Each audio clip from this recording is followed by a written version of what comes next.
Ministers, Excellencies, dear friends, once again we gather here in Harpa at this very unique platform, the Arctic Circle, a democratic platform where politicians, policymakers, academics, practitioners, business people, students, practically everyone which is interested in the Arctic gather and have a fruitful dialogue for several days. And I can tell you, I was here actually at the Arctic Circle in 2015, just before the famous Paris summit on climate.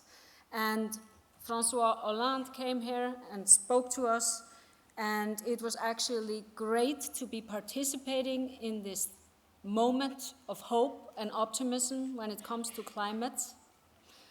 The Paris Agreement was an agreement that was a global achievement, but now we have another challenge ahead of us, which is the next COP and what is going to happen here. And I do hope that the deliberations and discussions here at the Arctic Circle will serve us to prepare for that COP so it actually can achieve meaningful results for the globe. The Arctic's significance lies in its far-reaching influence around the globe. And by the same token, the progress and the well-being of the Arctic region are intertwined with global development. And sadly, the state of world affairs is becoming more and more serious every day. Russia's illegal invasion of Ukraine was not only catastrophic in itself, but also set a dangerous precedent in international relations.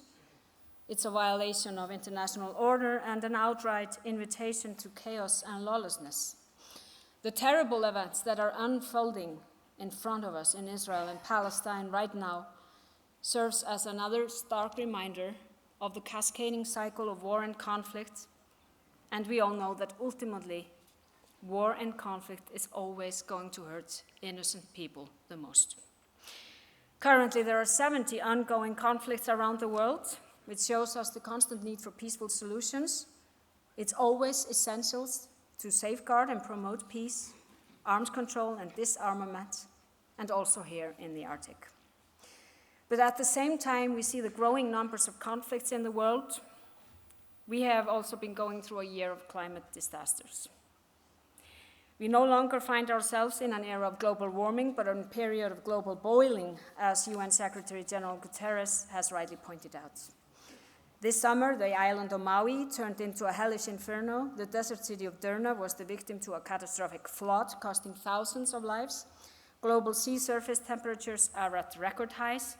The sea ice around Antarctica is at an all-time low. And here, in the Arctic, the ice cap and glaciers continue to melt. We know that the climate change is happening at a much faster pace here in the Arctic than many other parts of the world. And according to a new report from the Icelandic Scientific Committee on Climate Change that was launched yesterday, glaciers in Iceland have retreated and lost 19% of their area since they reached their maximum size at the end of the 19th century. Several glaciers have already disappeared. Calculations based on climate change scenarios indicate that even if the Paris Agreement holds, the glaciers in Iceland will still lose 40 to 50% of their area. And nonetheless, we are witnessing a concerning climate backlash, not only with populist political fractions dismissing climate science, but also several political forces suggesting that we should move slower. I think this really underscores the pressing need for a clear message about the urgency and importance of phasing out fossil fuels at COP28 in December. It is a vital thing for the globe that the COP will be a success.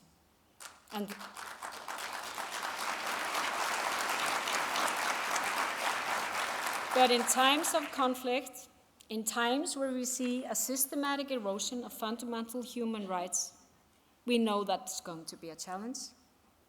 But Iceland will continue to do our bit, and it's essential that the rest of the world, all the countries around the world, but not only countries, but also businesses, all the big foundations around the world will do their bit. Because as I mentioned, there is a third alarming trend, which is the systematic erosion of fundamental human rights. I could mention the situation of women's rights in Afghanistan and Iran, where gender persecution and gender apartheid are a somber reality. And this aligns with the troubling fact, which is so clear in my mind after having been in New York at the UN General Assembly, that the SDG 5 on achieving gender equality is progressing so slowly that according to estimates, it will take 300 years to ensure equal rights between women and men. Now, if we think, what was the year 300 years ago? Well, 1723. Are we going to wait for another 300 years to reach gender equality?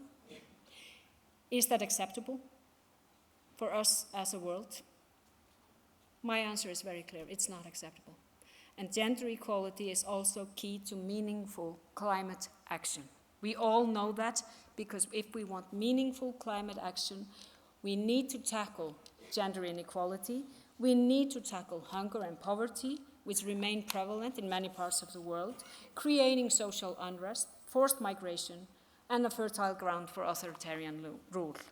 So when we talk about meaningful climate action, we cannot just talk about the environment. We need to talk about all of the SDGs.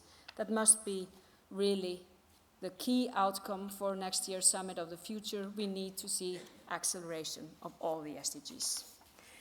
But all of this has a huge significance for the Arctic. And the good news is that a region like the Arctic can serve as a model for effective multilateralism, scientific research, environmental protection, responsible use of resources, and sustainable development, with the Arctic Council at its core. The Arctic should be an area where low tension and high situational awareness go hand in hand. It should be and can be a region of peace and prosperity. And to achieve this, Arctic cooperation must continue to build on the norms and values anchored in international law. We need not agree on everything, and we will not agree on everything, but we must resolve our differences in a respectful, rules-based, and above all, peaceful manner. 10 years ago, we would not have foreseen a large-scale war erupting in Europe. We did not anticipate the undermining of human rights, democracy, and the rule of law, both within democracies and in the face of growing autocracies. We certainly did not imagine that women's rights could be rolled back many places in the world, including mature democracies. And 10 years ago, this great platform was actually founded. So many things have happened.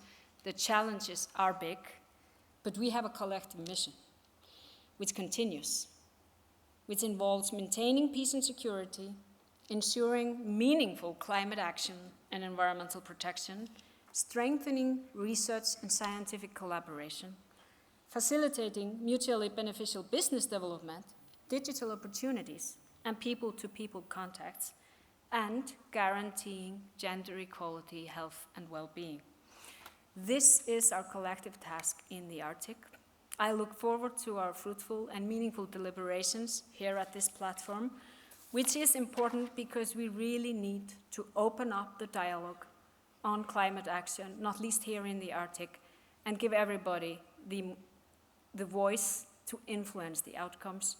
It is of vital importance for all of us, not just all of us here, but the whole of humankind, that these outcomes will be beneficial for our planet and for mankind. So thank you all. I wish you great days ahead.